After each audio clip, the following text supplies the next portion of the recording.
Hello et bienvenue à tous sur ma chaîne. Aujourd'hui, j'ai envie de vous faire la vidéo pour pouvoir changer votre vie en 2025 et manifester tout ce que vous souhaitez.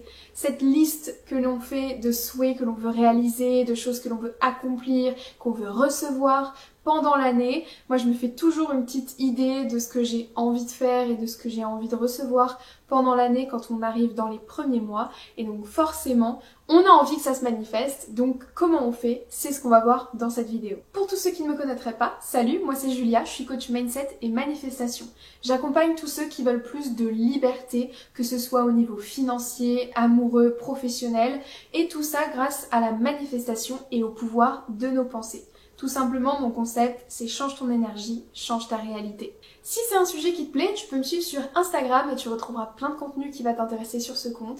Tu peux aussi t'abonner à cette chaîne YouTube si ce n'est pas déjà fait. On se retrouve tous les vendredis pour une nouvelle vidéo en rapport avec la manifestation, l'énergie. Sinon, tu peux aussi checker mon site web où je t'explique comment je peux t'aider à devenir plus libre et plus abondante. Et donc, c'est parti pour la vidéo. Comment faire de 2025 ton année, l'année la plus abondante, l'année la plus libre, la plus joyeuse, où tu manifestes avec tant de facilité tout ce que tu veux. Peut-être que tu arrives à la fin de 2024 un peu frustré, tu restes sur ta faim, t'es un peu déçu, parce que bah voilà, tu t'étais dit ça y est, 2024 c'est mon année, c'est l'année de l'abondance, et finalement ça a été plutôt l'année des challenges et du karma. Et je crois qu'on était tous dans ce cas-là. Parce que même si les challenges et les leçons qu'ils apportent c'est de l'abondance, bon, nous on a envie d'abondance quand même un peu plus cool, c'est-à-dire des sous sur notre compte pour pouvoir voyager, faire tout ce qu'on veut, avoir un job qui nous fait plaisir et puis un partenaire vraiment cool et sain avec qui on s'éclate et on se sent en sécurité. C'est quand même un peu plus cool. Donc si c'est ça que tu vises pour ton année 2025, je pense que cette vidéo va être parfaite pour toi. Donc déjà, première chose que je ferai pour faire de 2025 mon année et changer ma réalité, je ferai un bilan.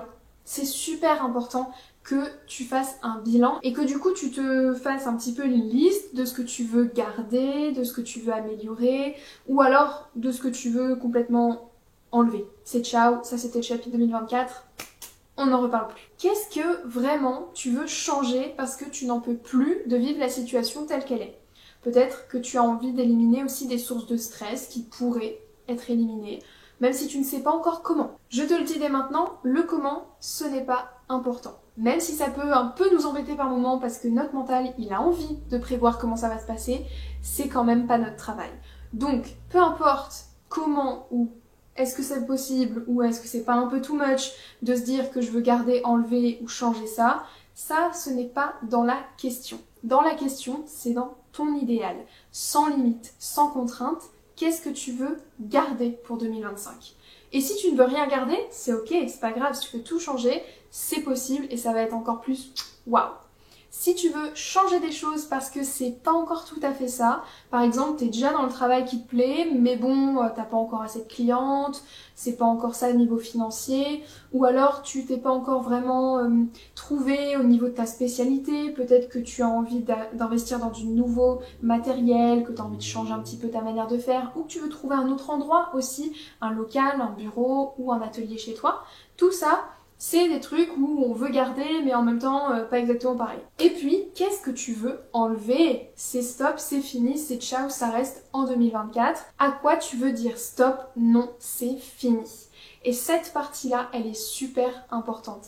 Et attention, on dit pas ça que pour les personnes toxiques par exemple qui sont dans notre entourage et qui nous tirent vers le bas, ou alors la pauvreté si tu as du mal à gagner ta vie grâce à ton travail par exemple, ou encore les échecs au niveau amoureux. On veut aussi que tu dises stop à tout ce qui crée ces réalités-là, c'est-à-dire ton perfectionnisme, ta procrastination, ton auto-sabotage. Donc qu'est-ce qui crée tout ça? Le manque de confiance en toi, le manque d'amour de toi, le manque de reconnaissance. Qu'est-ce qui fait que tu te mets dans ces circonstances? Parce que oui, je vais le redire, et dès maintenant, tu es créatrice de ta vie, tu es responsable de ta vie.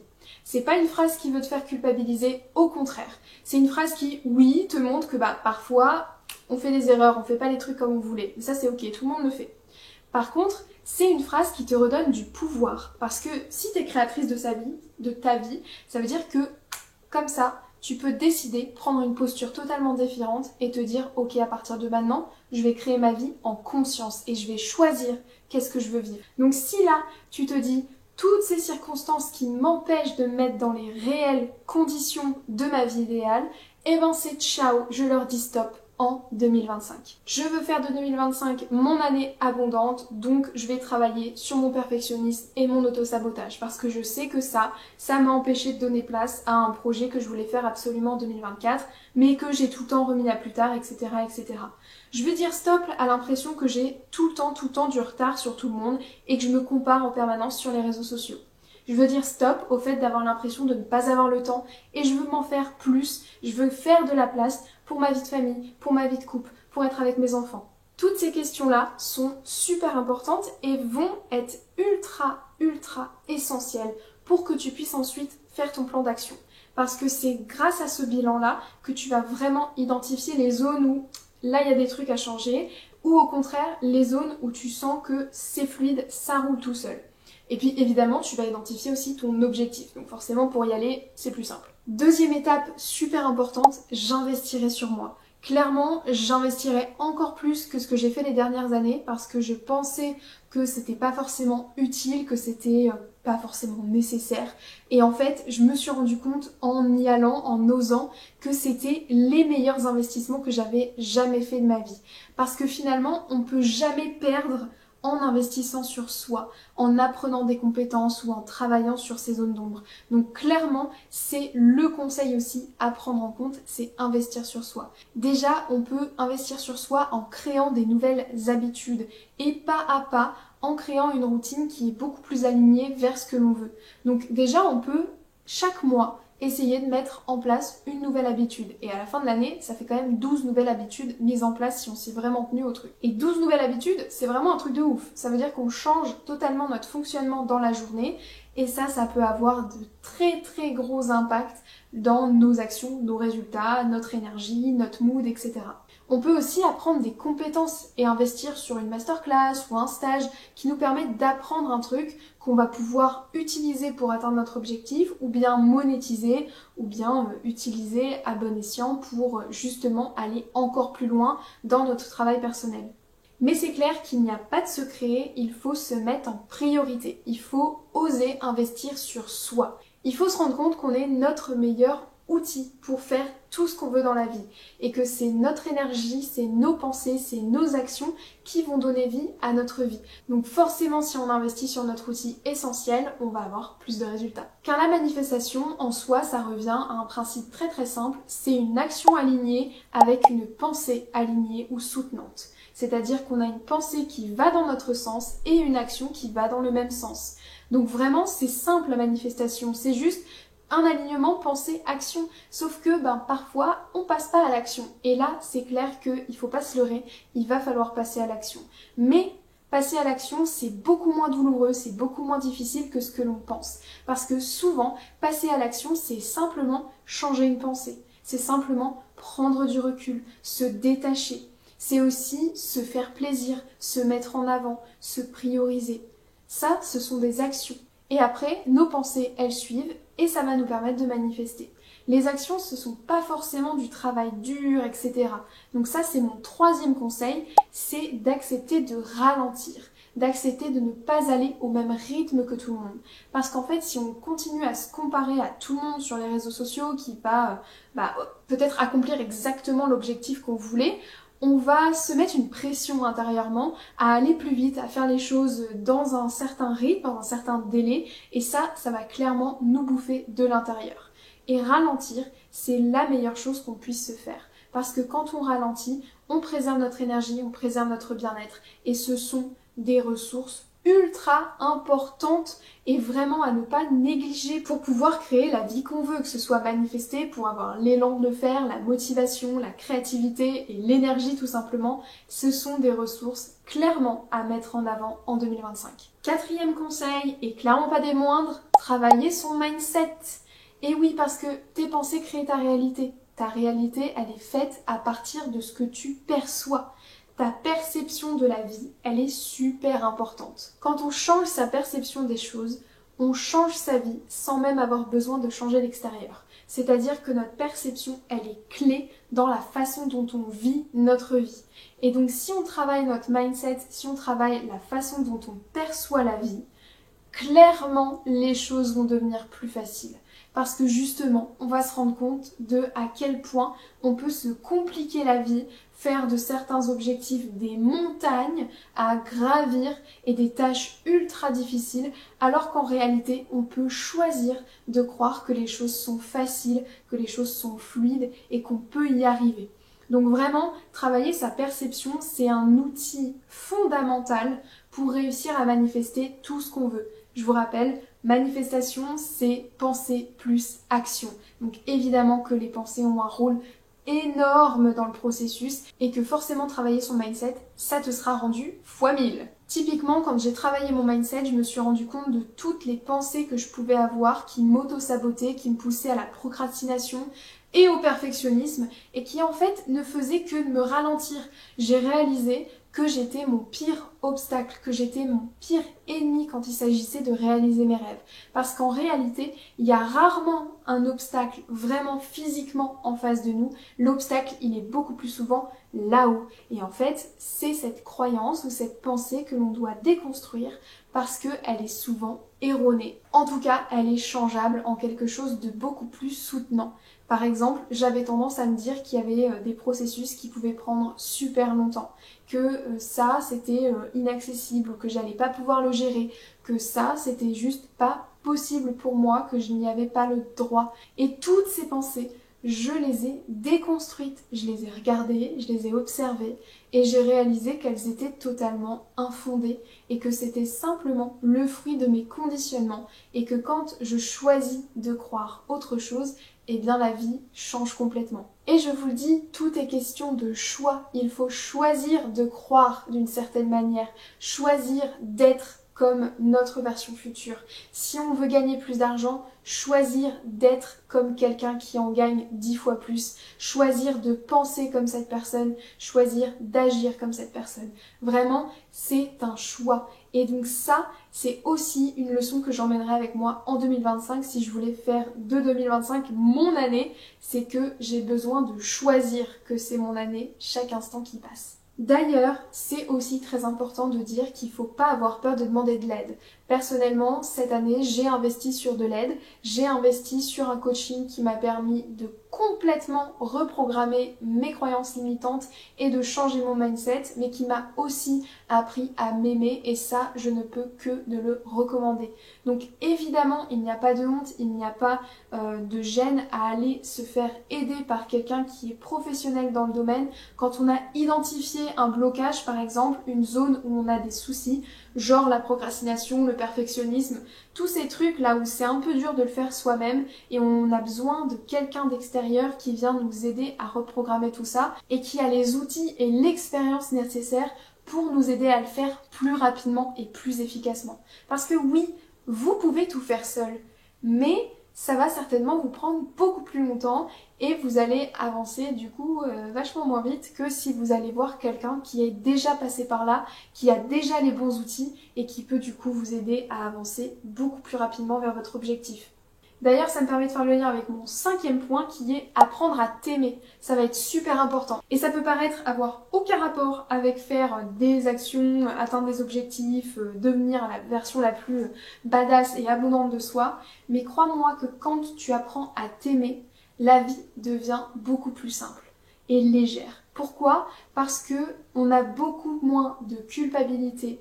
On se traite beaucoup mieux en fait intérieurement, notre dialogue il est beaucoup moins critique, moins dans le jugement, on s'accepte et on accepte les choses telles qu'elles sont, on accepte nos limites mais on accepte aussi de voir notre lumière et de voir notre valeur, on n'a plus peur de se mettre en avant, de mettre en avant nos dons et on n'a aussi pas de mal à reconnaître là où c'est un petit peu moins sûr on va dire, là où il y a besoin d'amélioration et en fait l'amour de soi, ça va être super important parce que du coup, ça va enlever toute cette pression qu'on peut se mettre à atteindre nos objectifs.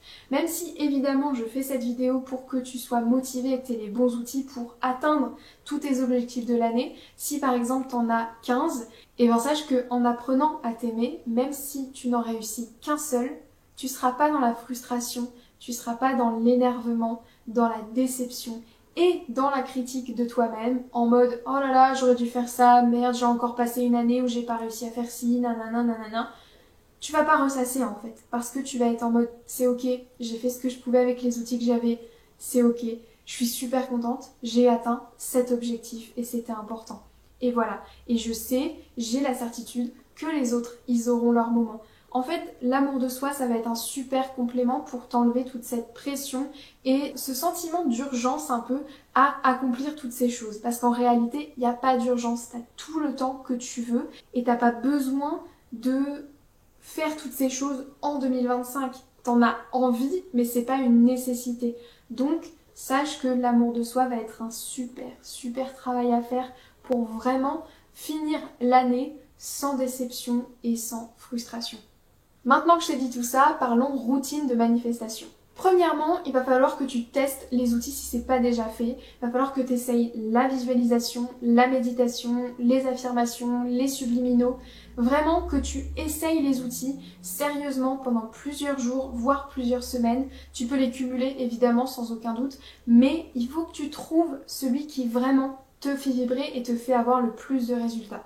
Donc personnellement, pour moi, c'est la méditation qui fonctionne le mieux, mais je sais que la visualisation, l'écriture sont aussi très puissants. Donc je sais que quand je vais devoir choisir, je vais miser sur la méditation parce que je vais aller miser sur le plus efficace pour moi. Une fois que tu as trouvé ton outil, tu le répètes le plus souvent possible. Et encore une fois, l'amour de soi va t'aider à ne pas te culpabiliser si tu as oublié un jour de la semaine où tu n'as pas médité, tu n'as rien fait du tout. C'est ok, c'est pas grave. De toute façon, tu ne manifestes pas que quand tu médites, que quand tu visualises. Tu manifestes tout au long de la journée. La méditation, la visualisation, l'écriture, c'est un outil qui te permet de te remettre sur la bonne fréquence, sur la bonne énergie, qui te permet de manifester tout au long de la journée.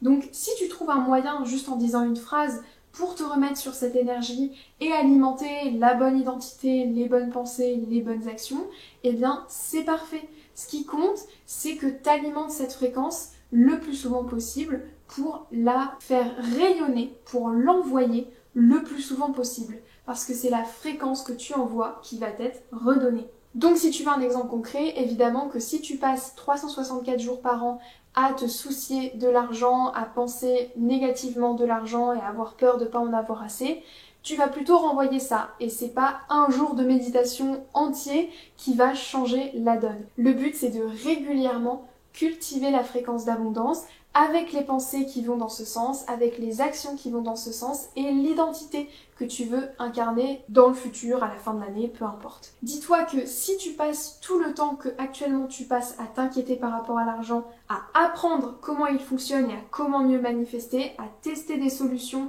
à tester des choses, forcément tu auras de meilleurs résultats et tu avanceras plus vite que quelqu'un qui reste au stade « je m'inquiète ». Si c'est 5 minutes par jour pendant un an, ça fait vraiment beaucoup d'heures. Et ça peut clairement faire la différence à la fin de l'année. Tu peux aussi poser tes intentions tous les mois, au moment de la nouvelle lune ou pas, selon tes envies, mais tous les mois faire un petit check-up, un petit bilan, ok, comment est-ce que j'ai fait, qu'est-ce que j'ai envie d'essayer le mois prochain, qu'est-ce que j'ai envie de garder, qu'est-ce que j'ai envie d'enlever. Et de tous les mois faire un petit bilan pour voir où t'en es, qu'est-ce que t'as envie d'essayer, qu'est-ce que t'as appris, célébrer tes victoires, célébrer ce que t'as parcouru et ce que t'as accompli. Et aussi avoir une vision plus claire, une intention du mois à venir, de ce que tu veux faire et de ce que tu veux essayer pendant ce mois-ci. Et n'oublie pas aussi de te mettre dans les bons environnements. Entoure-toi des personnes qui vont t'inspirer à aller vers cette fréquence de la version abondante de toi, la version future. Parce que clairement, si tu te mets dans des environnements où tu es perpétuellement entouré de personnes célibataires qui ont des relations ultra toxiques, ça va être compliqué pour toi de trouver un partenaire sain. Alors que si tu t'entoures de personnes qui sont en couple par exemple, avec des relations saines, et même des célibataires mais qui ont des relations saines, et bien ta fréquence va beaucoup plus se rapprocher de la leur. Le soleil est en train de se coucher, je suis en train de devenir un peu trop sombre et un peu trop floue à mon goût. Je vais faire très vite pour te donner tes derniers conseils. Change ton environnement parce que ton environnement va vraiment avoir un impact phénoménal sur toi, va complètement changer ton comportement, tes pensées, etc. Change la déco de ton appart si tu en as la possibilité, change de meubles si tu le peux, mais change aussi ton environnement relationnel. Évidemment, les personnes que tu côtoies vont avoir un impact sur toi. Donc regarde un petit peu quelles sont les personnes que tu côtoies et si tu peux pas faire un petit tri par exemple, ou si tu peux pas essayer de rencontrer des personnes via d'autres biais, c'est-à-dire avec des ateliers, des conférences, des événements qui ont lieu dans ta ville et qui sont en rapport avec les objectifs que tu veux atteindre. Tips très très cool aussi pour éviter la procrastination, tes objectifs ne sont pas des montagnes, ils sont tous divisables en petites tâches. Personnellement, ce que je faisais, c'est que je me mettais un chronomètre de 5 minutes pour avancer sur un projet où je sentais que je procrastinais, pour pouvoir avoir le temps de faire une action, juste une, mais qui me permettait quand même chaque jour d'avancer vers mon objectif. Et quand on le divise en petites tâches, en petites actions, forcément ça nous paraît beaucoup plus faisable. Évidemment, je te conseille de faire un vision board et si tu ne sais pas comment en faire un qui marche réellement et si à chaque fois que tu as essayé de faire un vision board, ça n'a pas marché, je te conseille de prendre ta place pour mon atelier vision board qui a lieu le 13 janvier. Je fais aussi une autre édition en février si ça t'intéresse. Tu peux prendre ta place dans le lien en description et ça peut être un vrai outil qui va tout changer pour ton année 2025. Et je terminerai en te laissant sur cette phrase: l'expérience plutôt que l'attente. Donc en anglais, c'est un peu plus joli, c'est experiment over expectations. Et je le tiens de deux coachs fabuleuses, Sam et Gina. C'est une phrase qui me suit tous les jours. Je fais les choses pour l'expérience et non pas pour les attentes. C'est-à-dire que je ne vois pas les choses comme un endroit où j'ai besoin de prouver quoi que ce soit, où il y a un enjeu particulier. C'est vraiment une expérience. C'est un peu comme une énergie de jeu où on teste des choses, où du coup c'est tout de suite beaucoup moins pressurisant. Sache que l'expérience vaut beaucoup plus que les attentes. Et surtout, ça t'emmènera beaucoup plus loin.